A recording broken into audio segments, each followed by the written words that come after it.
Hey there everybody, my name is Ken Drab of the Webcomic Alliance, and today we're going to take a look at a feature in Adobe Illustrator that I feel is extremely important. At least it is in the development of my comic Rick the Stick, and that is layers. I basically use 12 layers, and I typically add 3 more towards the end, but that's for when I set up my comic book layout in black and white. It'll save me time down the road.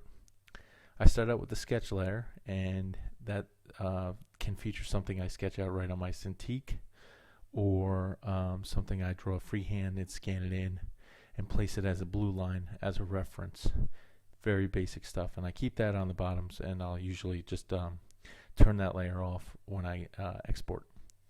The next layer I use is the ink layer, and that's where I actually ink everything in the foreground, and that usually is the characters or anything they're holding or interacting with, a soda can, steering wheel. You kind of get the idea, just some more basic stuff. It's important for me to keep this layer separate because this will be the main layer for the black and white version as well. One thing I do here is color in the color in the whites, since that won't matter between the black and white or color version. So generally, between the black and white and on this layer, I'm just generally using the black and white colors. The next layer below that is the main color layer, and I use that to color my foreground characters or objects. I like to keep this layer separate and behind the inking layer because, as I pointed out, I use the inking layer for black and whites, but by coloring behind the inking layer, I don't have to be precise, so it gives me a little freedom to create and the ability to create some shortcuts. And this is what it looks like behind, and this is what it looks like if I take the ink layer out. So that's pretty simple stuff as well. The layer behind the main color layer is the background ink layer, and again, I keep the I try and keep this pretty simple. And I keep it separate for the black and white version of the comic. In this layer, I try to keep, I try not to distract the viewer's eyes from what's going on in the foreground, but I also want something there that will visually add a sense of depth, scenery, or even action. And I've duplicated this layer in this instance, to kind of show there's two different aspects that I can use the layer for. And one of those is transparency. So as you can see here, what I've done is I've just set up the background images as an outlines, but that really isn't going to do it for me in this instance.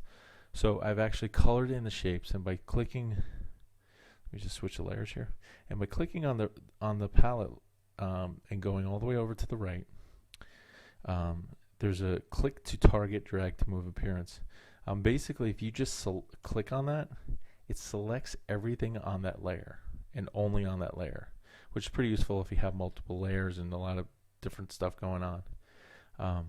So you click the target and click on the click to target circle on the right hand side. It's pretty like I said, it's pretty useful. And then I can go to the transparency palette, and where it's defaults to normal and 100% opacity, I'll set it to multiply, and I like to generally let everything bleed through a little bit, so I usually set my opacity at 80 on anything I multiply. And that's just, a personal preference.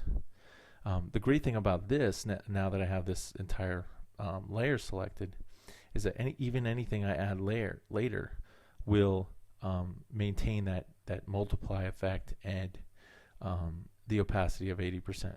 And this is important for especially for shading, because overlapping shapes at the same color value don't create a darker color where they overlap.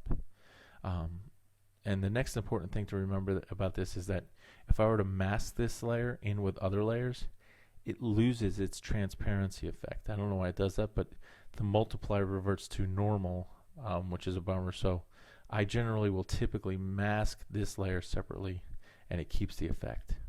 On a side note, any layers that, when I come across a situation, any layers that I have in the background behind this, in order to keep that layer order, I'll mask them separately as well, which is a little more work than I like to do. So I typically don't come across this very often. But for this instance, I wanted to show, some depth and everything. So that leads me to the background layer. Okay, and I'll turn that on, and you can see the background layer is essentially just a gradient with a little moon up top. Then you can see just the shaded area is set to multiply, and now as you can see it bleeds through, creating kind of like a nice backyard kind of that in the evening kind of effect. And then I drop in my characters, and they pop out in the foreground. So one of the things I like to do, and what I'm going to do here is, before I mask everything, I'm going to duplicate the 3 layers that I'll use later, and that's my ink layer, my background ink layer, and my masking layer. And I just go up under the options palette, and I hit duplicate selection. Now by default it unselects those layers, which is kind of a pain in the butt, but what you can also do is highlight them, go back under that options in the layer palette, and collect a new layer. This essentially just puts it in a new folder, a new layer, but I call it a folder. So what I'll do is I'll lock it and hide it and drop it in behind all my color layers, and I'll come back to this later and use this for the black and white version. So I have everything set up. As you can see, it's there. I just have to do some simple masking, and boom, it's done. So that's the usefulness of duplicating and then collecting to layer. Now getting back to masking, Illustrator takes the topmost object and uses that to mask. So what I'm going to do is I'm just going to highlight the single layers that we're on. So I'm going to go to the background ink layer, turn off these guys. Okay, and I'm going to select everything, and I've already set up a mask here. It's this box here is basically going to be our mask. You go under object, make a clipping mask, and boom, done. Okay, and I'm going to do the same thing, for the background color. And I'm going to use a keyboard shortcut here, so that is automated for me. So now you can see it's kind of creating that effect. Then when I turn on the border, you can see that it doesn't bleed out anymore outside of the border. So now when I go back to my, I'm going to lock those layers because they're not going to be relevant for the masking anymore. So now I'm going to go to my mask layer, and I'm going to highlight everything in this panel, and I'm going to create a mask. So now you can see it's all nice and tidy. And then when I drop my border in over top of that, it's nice and pretty. Now, as I alluded to, with the shading, the layer I have above the masking layer is the shadows. Now basically what I'm going to do, the same thing I did before. I have the shadows already set up. I'm going to click the target button. It's going to select everything. I'm going to drag down transparency to multiply, set it at 80%. And one of the things I like to do on this layer is I generally won't go outside of the border, so I don't have to worry about the clipping or any masking or anything. So it's automatically pretty much set up. So that's a great feature because it gives you the opportunity to give some depth to your color.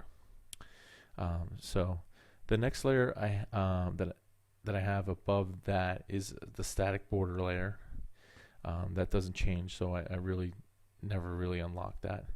And then the layer above that is just what I call legal layer, and that's basically my domain and my copyright information. You can see here, copyright 2011. Hope that doesn't date this video. And then above those two layers, I have the bubbles. And basically I resize and fit accordingly. And Generally, those don't change. Now, the great thing about that is that these top 4 layers don't need to change even if it's color or black and white, because I can just drop in the background.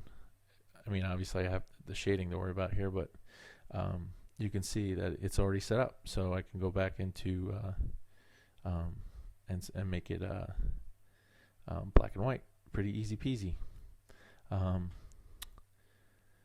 So I hope everybody learned a little bit here, and look forward to some more in-depth Illustrator techniques in the future. Thanks again. My name is Ken Drab of webcomiclines.com, and my comic is Rick the Stick at rickthestick.com. Thanks.